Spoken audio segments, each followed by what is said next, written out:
Hey everybody, Chad with Nobody Else's Auto. Back here at an amazing place, the Harold Wart Pioneer Village in Minden, Nebraska. Now, we've got a whole playlist on the channel from this place. You want to check it out because obviously we're here because we like old cars and trucks. Over 300 cars and trucks in this collection. As you look down the row, you can see amazing rows of vehicles on display at this collection. Now, this collection was put together in the early 50s, and it tells the history of man's progress from the 1800s on up. So they have everything here in chronological order, from toasters to trains. But they have an amazing car collection, as well as airplanes and boat motors and anything else you can think of. They've probably got it here. You definitely want to stop and check this out. If you are going through the Midwestern part of the United States for any reason whatsoever, you absolutely want to make a stop in Minden, Nebraska. Today we're going to share a car with you that is very unique and has a very unique story. Now, we're all familiar with what happened on December 7th, 1941. The day Pearl Harbor was bombed by the Japanese. Now, obviously, cars had become a big part of the American way of life by the 30s. In 39, when World War II really kicked off, the United States obviously wasn't involved. We all know that that changed on December 7th. However, cars were still being produced. The new 1942 models had already been introduced. They were already producing them. And after December 7th, when things changed, obviously wartime production became a very real thing very quickly.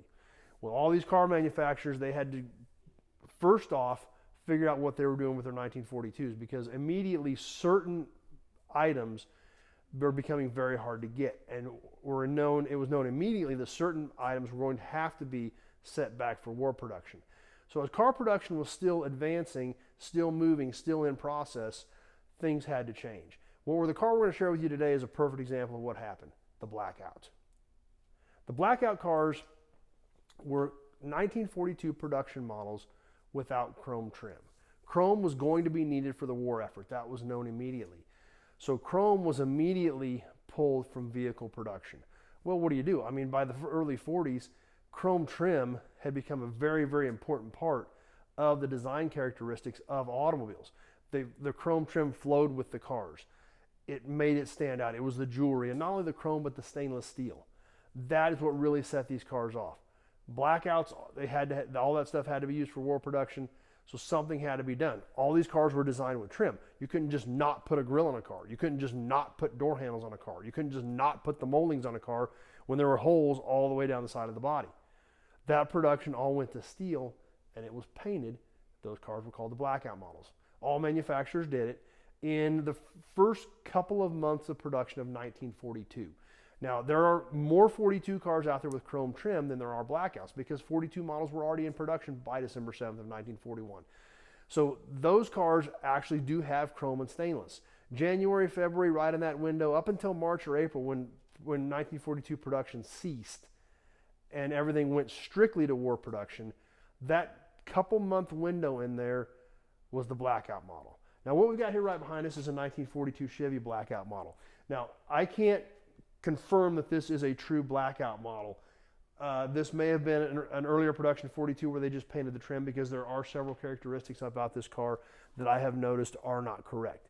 However, whether it is or is not a true Blackout, it still helps us tell this story. Not only do we have this 42 coupe done up as a Blackout sitting right here, we've also got a 1942 Special Deluxe Fleet Line sitting right beside it. So we can compare and contrast this Blackout model with the regular production 1942. Now, we can obviously see on the front of this production 1942, we've got a chrome grille, we've got lots of nice trim on it and things like that.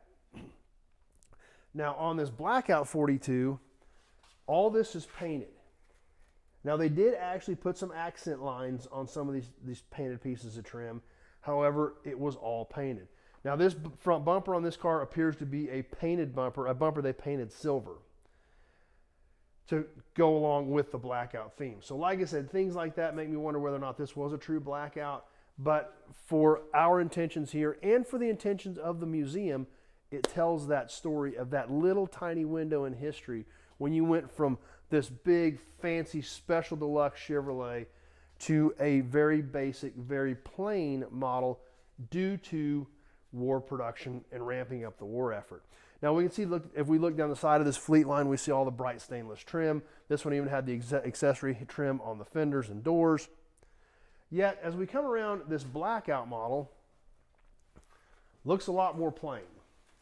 We see these moldings on this Blackout model, and they're all painted. Now, they did have an accent line painted on them, and I believe that they did come that way. But one thing we do see on this car that makes me wonder is it does have a stainless rocker molding. However, I have seen on some original cars, and in fact, I've got one in stock at the yard. I've got a true Blackout in stock at the yard.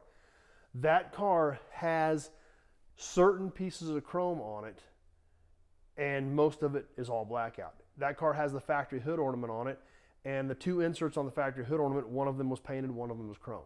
So this car, whether this is a true Blackout or not, I don't know.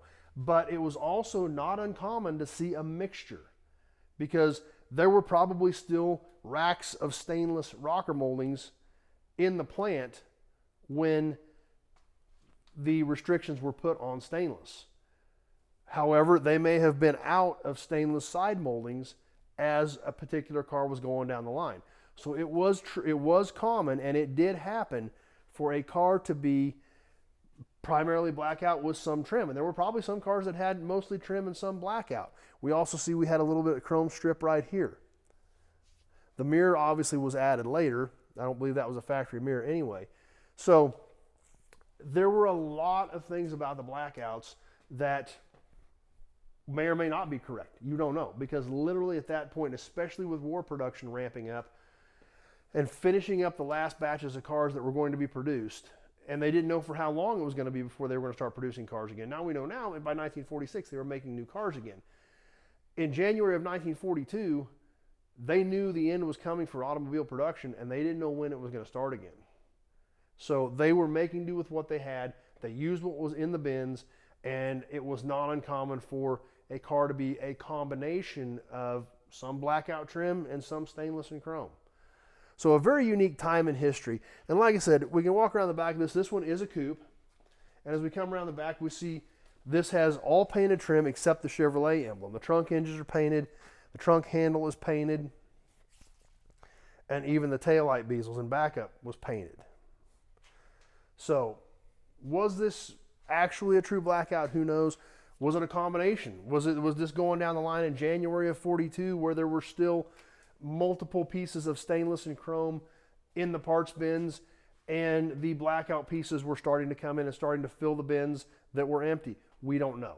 Back then they didn't keep records like they do today. It wasn't nearly as well tracked. But for our purposes here and for the purposes of this amazing museum, by having the 42 Fleetline Special Deluxe right next to the Blackout model, it really gives us a good idea of what was really happening in that time period. Now, another amazing thing we've talked about in some of these videos, if we look about the story on this car was added to this collection in February of 1965. So this car was literally a little over 20 years old when it was purchased and added to this collection. So it's been in this collection for almost 60 years. And that's also the amazing thing about the collection. Now this car, whether it has been painted to look like a Blackout or was original Blackout, we don't know. But almost all the cars in this collection, not all of them, a few of them here and there have been restored, but most of these cars are original. Just like this 40 Chevrolet sitting right here, looks like a completely original car. Scratches and scuffs on the front bumper, things like that. The 42 Fleetline we just looked at, that also looks like a very original car. Just like it was when they were put in here. This one was purchased in 1963 and added to this collection. So very unique, but that's what's so great about the way this collection is set up. Now, like we talked about, history of man's progress. That's the purpose of this museum. The 1940 Chevy, the 1942 Chevy Blackout, the 1942 Chevy Special Deluxe, and then on down the line into the later 40s and into the early 50s on Chevrolet. That's why this collection is so special. That's why it is so amazing. So you've got to check it out. We hope you enjoyed the little bit of lesson here on the Blackout versus the regular production 1942. And hopefully you all learned something. But this collection is one you've got to see. You've got to check it out. You don't want to miss it. It is definitely a bucket list item. If you are anywhere in the Midwest, or even if you're not in the Midwest, you need to make it a point to come to Minden, Nebraska, to the Harold Wart Pioneer Village. So be sure to check out the playlist, check out the other videos we've done here, check out some of the other cars we've shared with you. Definitely hit that subscribe button. We got a lot more cool stuff coming up. Thanks for watching. Hope you enjoyed this video. Hope to see you soon on the next one.